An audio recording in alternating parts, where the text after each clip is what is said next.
घोट विषाचा की अमृताचा? 4-5 महिन्यांनी प्लेगचे मान कमी झाले व डॉक्टर बॉलेटाईन राहुरीस परत आले. ख्रिस्ती झाल्यापासून टिळक उन्हाळ्यात महाबळेश्वरला जाऊन तेथे युरोपियन व अमेरिकन मिशनरींना मराठी शिकवत असत. या शिकवण्याचे त्यांना बरेच उत्पन्न होत असे. वर्षातून 3 महिने महाबळेश्वरला व 9 महिने नगरला ते असत. डॉक्टर बॅलेंटाईन राहुरीला आले त्यावेळी टिळकांची महाबळेश्वरला जाण्याची तयारीच होती. त्या वर्षी त्यांच्याबरोबर मी व दत्तू होतो. टिळकांनी वाईस आपल्या आईला म्हणजे आश्रमाबाईंना आम्ही येतो म्हणून लिहिले व त्यांनाही आमच्याबरोबर महाबळेश्वरला येण्याचे आमंत्रण दिले. आश्रमाबाईंनी ते आमंत्रण ताबडतोब स्वीकारले. वाईस त्यांना कोणी म्हणत, तुम्ही जाऊ नका, टिळकांच्या बायकोचे व तुमचे पटणार नाही. पटले नाही तर तुम्ही काय कराल? आश्रमाबाईंनी त्यांना म्हणाल्या, नाही पटले तर मी परत येईन. मी येथे राहिलेच पाहिजे असं माझा काही त्यांच्याशी करार झालेला नाही. पुण्याश्रे गणपतराव मल्हार यांच्याही घरी टिळकांचे पत्र गेले होते. मथुराबाई मल्हार यांना सोवळ्या ओवळ्याची सर्व चांगली माहिती होती. त्यांचे घर पाहून व ती टापटीप स्वच्छता वगैरे पाहून मी थक्क झाले. मथुराबाईंनी मजकरता एका बाजूला सर्व काही निराळा संसार मांडून ठेवला होता. 2 दिवस आम्ही पुण्यास मोठ्या सुखात काढले. वाईस ही आमची व्यवस्था होती. दत्तूसाठी पेढे, आंबे, माझ्यासाठी निराळी स्वयंपाकाची सोय. येथेही मी आपल्या हाताने स्वयंपाक केला व आम्ही सगळे जेवलो. नंतर आश्रमाबाईंनी आपले घर आवरून सर्व बांधाबांध केली व आम्ही बैलगाडीने महाबळेश्वरला जायला निघालो. आम्ही सर्वांनी टोचून घेतलेले होते. तरी बैलगाडीतील प्रवाशांना प्लेगचे भय अधिकच असल्याने त्यांना मध्येच 10 दिवस दांडे घरात झोपाड्यात मुक्काम करावा लागत असे. आम्ही तेथे मुक्काम केला. माझे सोवळे, माझे देव हे सारे बरोबर होते. आसपासच्या झोपड्यातील लोक आश्चर्य करीत की हे आहे तरी कसले कुटुंब? हा मनुष्य दिसतो आहे मुसलमान, बरोबरची म्हातारी दिसते आहे ख्रिस्ती आणि ही तरुणीबाई दिसते ब्राह्मण आणि पोरगा तर गळ्यात जानवे घालून फिरतो आहे. येथे पाण्याची अडचण भासू लागली. पाणी दूर होते. पखालीने पाणी मिळे पण ते कातड्याच्या पखालीत आणि मुसलमानाने आणलेले. मी स्वतः कमरेवर कळशी घेऊन आमच्यापुरते पाणी आणि बाकी पाणी पखालीचे चालू लागले. एक दिवस काही अन्न उरले होते ते एका मांगिनीला मी देऊ लागले. ती ते घेईना. ती म्हणे, बाई आम्ही किरिस्ती लोकांच्या हातचे खात नाही.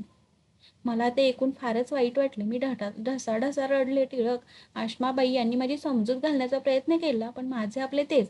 हेही लोक माझ्या हातचे घेत नाही तर माझे नातलग माझी सावली घेणार नाही. आश्माबाई म्हणाल्या, लक्ष्मीबाई तुम्ही काही रडू नका, सगळे काही ठीक होईल. तुमचे नातलग तुमच्याकडे येतील, तुम्ही त्यांच्याकडे जाल, पण तुम्ही 2 दिवस सोसले पाहिजे. ह्या गोड बोलण्याला उत्तर म्हणजे माझे त्यांना तडातड बोलणे.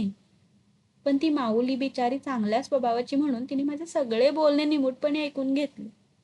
10 दिवस भरल्यावर जाण्याची परवानगी मिळाली. पुन्हा बैलगाड्या जुंपून संसारास व पाहुण्या रावळांसह निघून महाबळेश्वरी येऊन पोचलो. टिळकांचे नोकर चाकर, घरवाला वगैरे कधी बदलत नसत. ते महाबळेश्वरला येऊ लागल्यापासून सैदू मिस्तरींचे घर घेत. ह्याही वेळेस त्याला त्यांनी आधी पत्र लिहून ठेवले होते. त्याने सर्व तयारी अगदी जय्यत करून ठेवली होती.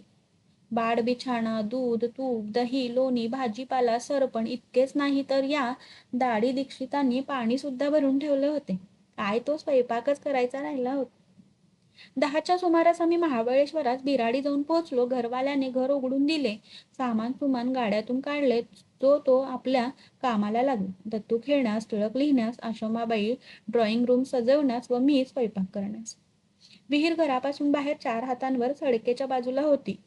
पाण्याची सोय पाहून माझ्या तोंडाला पाणी सुटले. मी पाणी शेंदले. गार पाणी, थंड हवा व गोड अन्न, मनही शांत. तेव्हा आम्ही मोठ्या आनंदाने जेवायला बसलो.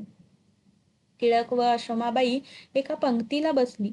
त्यांना मी वाढून दिले व मग मी आणि दत्तू त्यांच्या समोर दुसऱ्या पंक्तीला बसलो. बोलताना मी विहिरीबद्दल मला आनंद व्यक्त केला. हा विषय निघेपर्यंत आमचे जेवण मोठ्या सुखासमाधाने चालले होते. पण पाण्याचा विषय निघताच डोळ्याला पाणी व अन्नात विष अशी स्थिती झाली. टिळक म्हणाले, तू स्वतः पाणी शेंदून आणायचं नाही, ते मला शोभत नाही. मी ब्राह्मण पाण्याला ठेवतो. माझ्या पोटात धस्स झाले. नगरचा अनुभव अगदी ताजा होता. त्या बिचाऱ्या ब्राह्मणाला माझ्यासाठी भुर्दंड भरावा लागून जातीबाहेर पडायची वेळ आली होती. आमचा थोडासा वाद झाला, पण अगदी थोडा. पुढे सर्व जेवण संपेपर्यंत दोन्हीकडे गुपचूप. सभोवताली सारी वस्ती धावड मुसलमानांची होती. आम्ही जातीचे ब्राह्मण. आमचे सोयरे मुसलमान, अशी आमची स्थिती होती.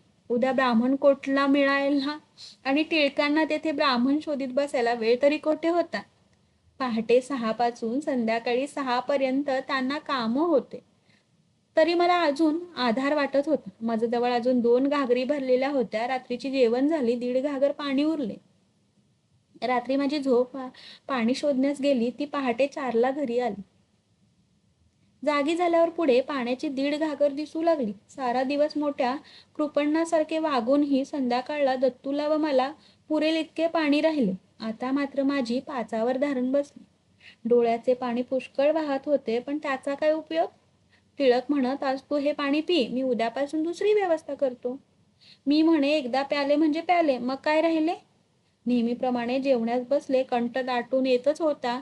कसे तरी अर्धे जेवण उरकले. घास घशातच अडकला. टिळक म्हणाले, शरीर रक्षी तो धर्म. शिवाय पाणी 4 हात वाहिले की त्याचा विटाळ जातो, असे हिंदू धर्म सांगतो. तू हे पाणी पी. मी मुसलमानाच्या हातचे पाणी तोंडाजवळ नेले. हो नाही करता करता डोळे घट्ट मिटून एक घोट घेतला. तो आत फार वेळ घुटमळलाच नाही. ताबडतोब पोटात होतं नव्हते ते घेऊन जोराने बाहेर आला. माझ्या वांतीमुळे सर्वांची जेवणे तेथेच आटोपली. मी तेथेच पडले. मला सडकून ताप भरला. टिळकांना आता आपल्या हट्टाचे फार वाईट वाटू लागले. हिला समोर पाणी आणून दिले असते तर काही बिघडत नव्हते, असे आशमाबाई त्यांना म्हणू लागल्या व त्यांनीही आपली चूक कबूल केली.